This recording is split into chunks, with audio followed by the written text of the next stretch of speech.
बिस्मिल्लाहिर्रहमानिर्रहीम। शुगर हमल के दौरान यानी प्रेगनेंसी के दरमियान भी हो सकती है, और जब भी हमल और प्रेगनेंसी के दरमियान शुगर हो तो ये एक चैलेंज बन जाता है माँ के लिए, बच्चे के लिए और पूरी फैमिली के लिए। किस तरह डायग्नोज किया जाए, कौन से टेस्ट किए जाएं ताकि पता चले कि माँ को शुगर तो नहीं हो रही।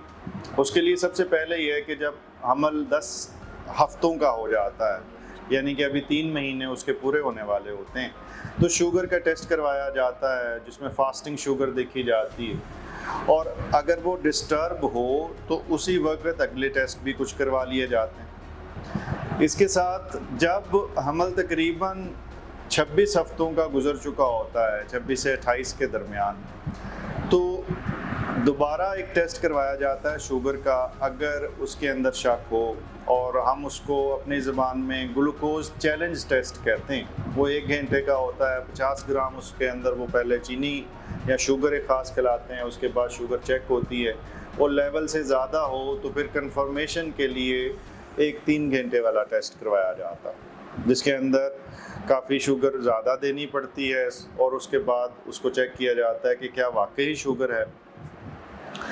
इस दौरान के अंदर शुगर फ़र्ज़ करें अगर हो जाए तो लेवल्स मेंटेन करना भी ज़रूरी होते हैं। इसके लिए कौन सी दवाई देनी चाहिए, मैं इसका तो अगले वीडियोस में इंशाल्लाह जिक्र करूंगा, बट इस वीडियो में मैं ये ज़रूर बताता चलूँ, अगर आप ज़हनी और जिस्मानी सेहत के बारे में इल्म, नए तरीका इलाज और नई से नई तहकीक के बारे में जानना चाहते हैं तो इस चैनल को सब्सक्राइब करें, बेल आइकन को क्लिक कर दीजिए। अगर वीडियो में कुछ अच्छा लगे तो लाइक एंड शेयर करें ताकि ये इल्म दूसरों तक पहुंच सके। कि बाकी दवाई देना, ये सारी चीज़ें करना तो डॉक्टर का काम है, बट वो वैल्यूज़ उनको देखना, लिखना एक कागज़ के ऊपर, ये आपका अपना काम है। और अगर आप ये कर लेते हैं तो उस सूरत के अंदर डॉक्टर भी आपकी ज़रूरत के मुताबिक दवाई बदल सकता है ताकि आपकी ज़रूरत पूरी हो और माँ और बच्चे की ज़िंदगी जो उनसी है उसे किसी किस्म का ख़तरा ना हो। जिस तरह नॉर्मल लोगों के अंदर शुगर जो उनसी है वो 100 से ऊपर बुरी है, इसी तरह प्रेगनेंसी के अंदर भी 100 से ऊपर शुगर बुरी शुगर है।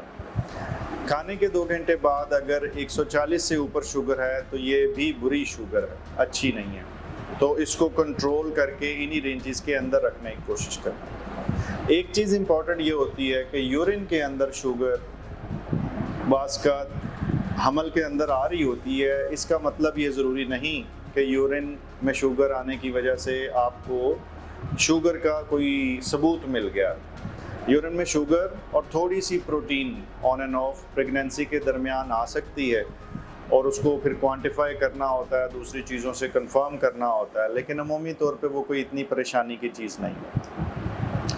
अल्लाह ताला आपको मुकम्मल ज़िंदगी दे और दूसरों की ज़िंदगी मुकम्मल करने का शर्फ अता करे। शुक्रिया।